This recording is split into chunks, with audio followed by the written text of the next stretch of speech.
Alright, so this is for the Retro vs. Remake episode of Tomb Raider. We've changed our format. We're not just doing it as a podcast, we're actually doing it as a video. You know, it's not really much, it's just me and Reggie just talking still. But there are some pictures sometimes of the characters from movies, and you do get to see our faces. Check that out. I'm just putting a little bit here on the Console Wars channel. If you want to check out the whole video, check it out on the Retro vs. Remake page. There's a link to that below, youtube.com/Retro vs. Remake.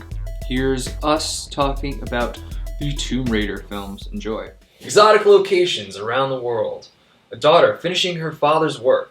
Raiding of ancient tombs? All this can only mean one thing. We're comparing Tomb Raider on this episode of Retro vs. Remake.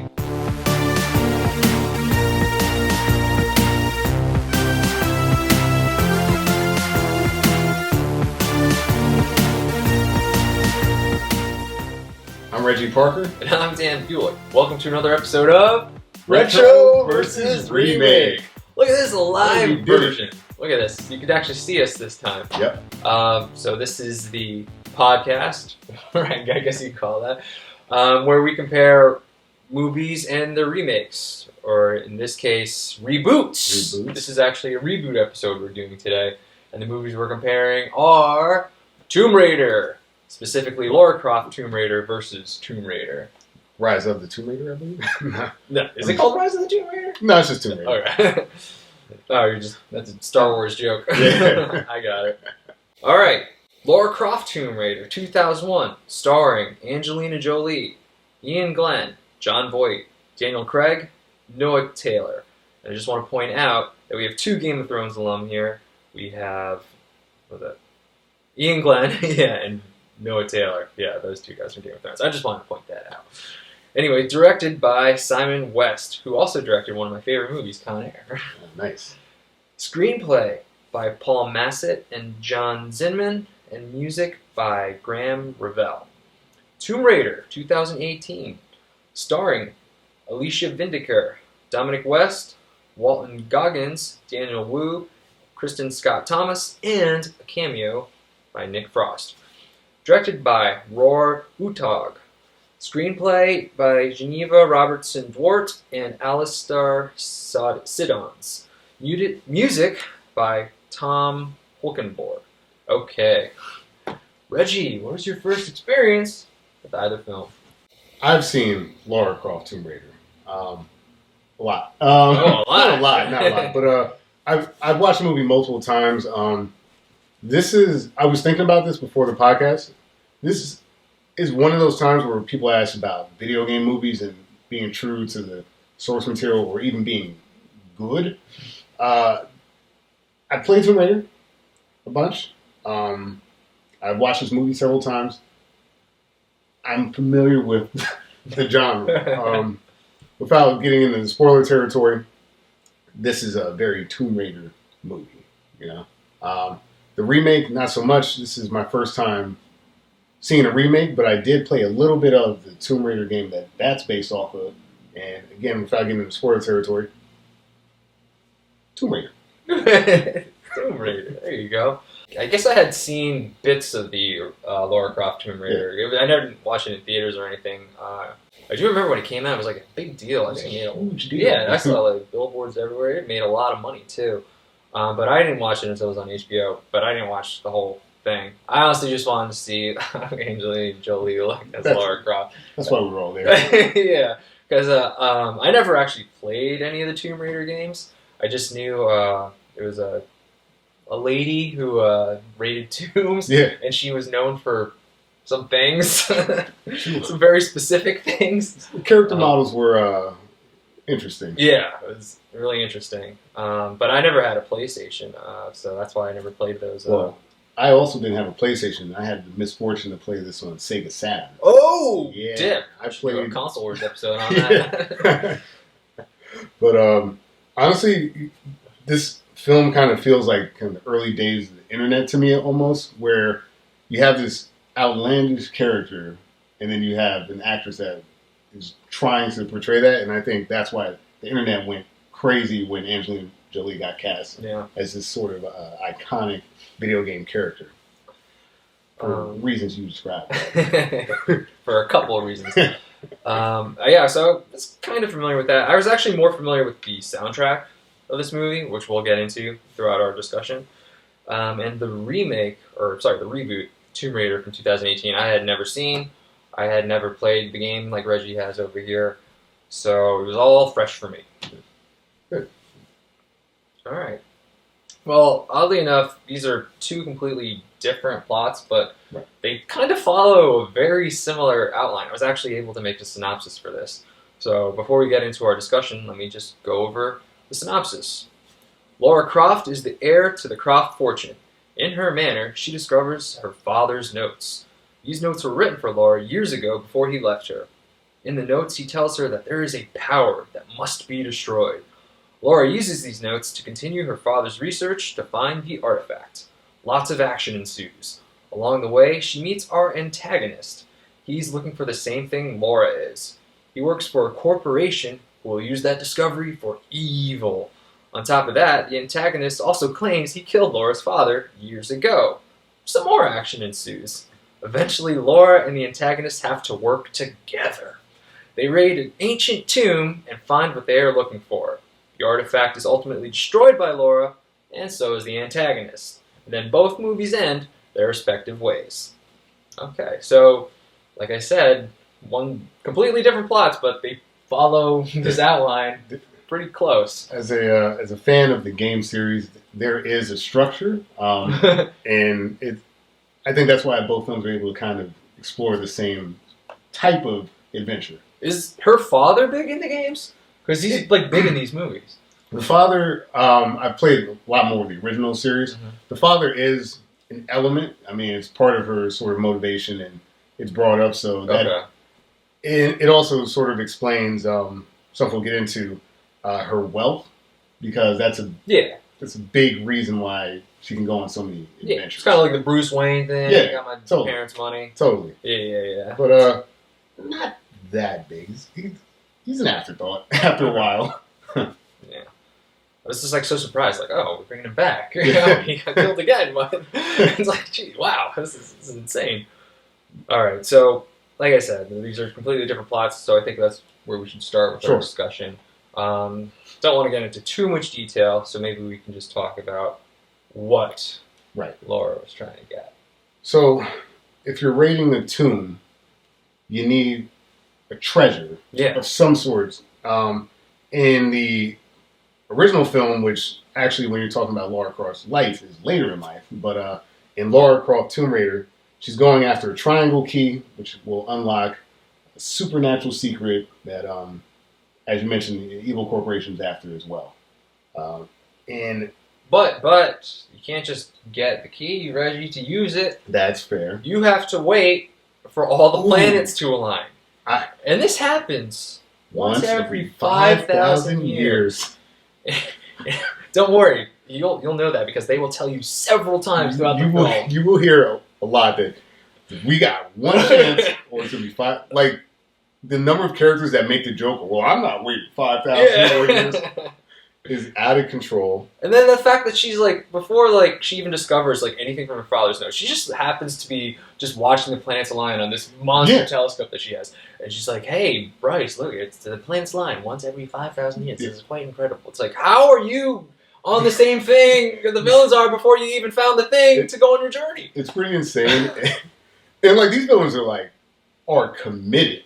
Yeah. To, like, this is they're almost a cult. Like, this is part of their religion, more or less. What's the Illuminati? That's who we have as our big evil corporation in this Lara Croft movie. But like you said, these guys who were completely keyed in on this 5,000-year event. You're right, Lara Croft just kind of casually looking up in the sky, like, that's a big deal. So what does it do, the triangle, once you get it? Well, it allows the... Can you explain it to me? Because I was a little confused about it. Well, here's the thing. You got to get one piece of the triangle, then you got to get another piece of the triangle, and then that unlocks a key, which once you unlock the key, you can go to another tomb, and you more or less can control time. That's the end game. You can control time, but can you control time forever or only in that window when the planets are aligning? I think that, I guess, once you're controlling time, you're kind of controlling time. I didn't. That's where I got a little bit. Yeah. No, I'm overthinking this movie, which I shouldn't. But I was just a little confused. Like, so are you in control of time forever, or is it just that 2-hour window? You have keyed in on the first rule of Tomb Raider. The first rule is it doesn't matter what it does. You just want it. Okay. So so I'll just go along with since you can travel back in time, that you can pretty much do it forever. Yeah. As long as you have it. Or at least. But I guess to get it started, to activate it, you have to have the planets aligned. Yeah, or at least set up events that that I guess make you more powerful. Which we'll get into that when it comes to villainry, but they seem pretty powerful already.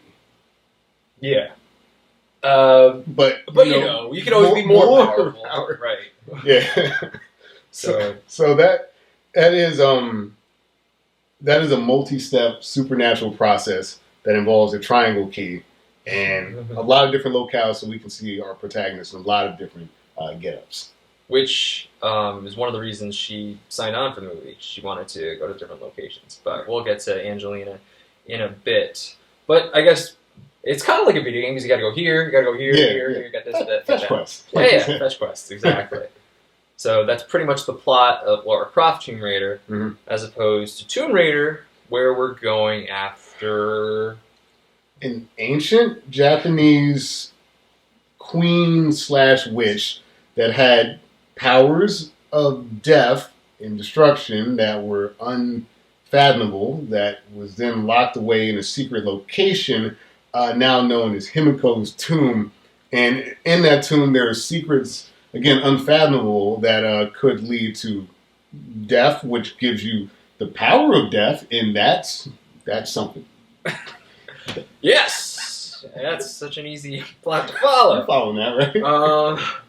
Yeah, I was a little confused. I guess kind of what you said, it doesn't really matter what you're after. You just know that there's something they're after. It's important that we get it before another evil corporation gets it. What was the name of that corporation? In this one, it was Trinity.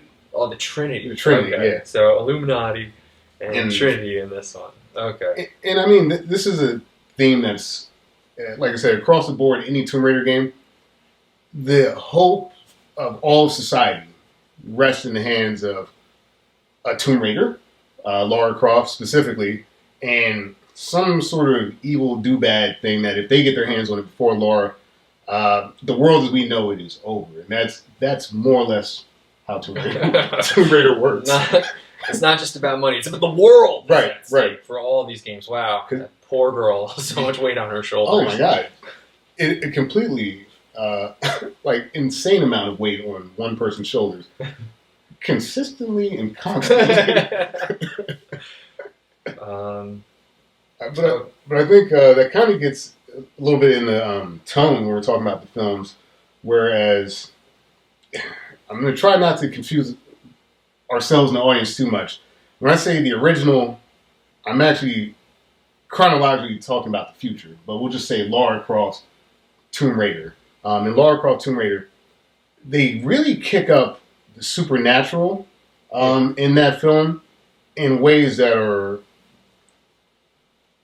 like, supernatural. Like, they're fighting rock monsters, golems. There is the time travel element. Time travel, obviously. Some very unnatural things happen It's Palpatine in the film versus Tomb Raider is trying to play it a little more realistic. Yeah, a lot more grounded in reality, more gritty. They don't go for supernatural at all. In the end, it's not because the witch she had some powers. It was just a disease that she hosted, and it remained with her corpse throughout all these years. So they stay away from that completely. Yeah, it's something that is believable. It's like, all right, there's this super disease that's kind of hidden away, but if it got out, then the world as we know it changes. I think both films sort of talk about this.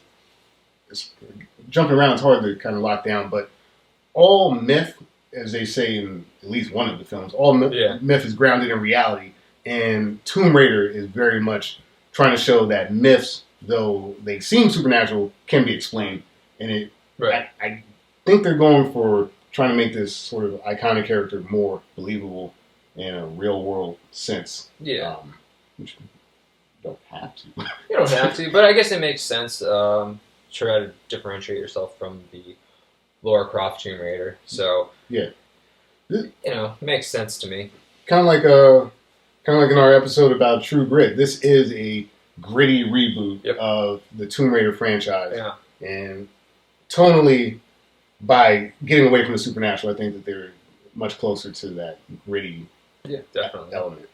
Yeah, because we'll get to her shortly, but like Lara Croft, like she's in a tomb, like she's not dirty at all. Hair's perfect, in the original, but then like in the new Lara Croft or the new Tomb Raider, she's like bloody, she's all muddy, sweating, everybody's just dirty all the time. It's really gritty and grounded in reality. I'll say this, because I played the game, she gets the shit kicked out of her. Like, constantly in that game, and in a way that you do not see in the earlier video game, in the earlier film.